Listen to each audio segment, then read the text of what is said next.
Hi guys, welcome to How to Library. Today I'm going to show you how to create a Discord server on Discord.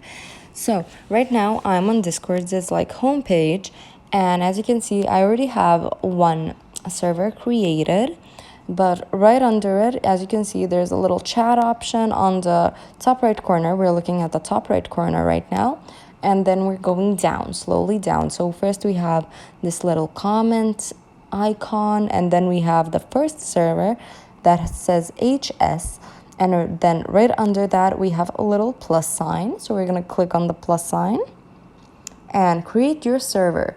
Start from a template: gaming, school club, study group, friends, artists and creators, local community.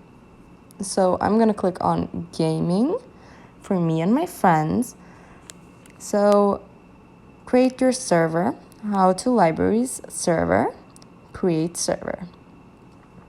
This is the link. You can just copy it and send it to your friends so they can come into your server, but we're gonna skip this step.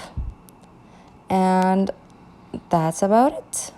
That's how you create your server, guys.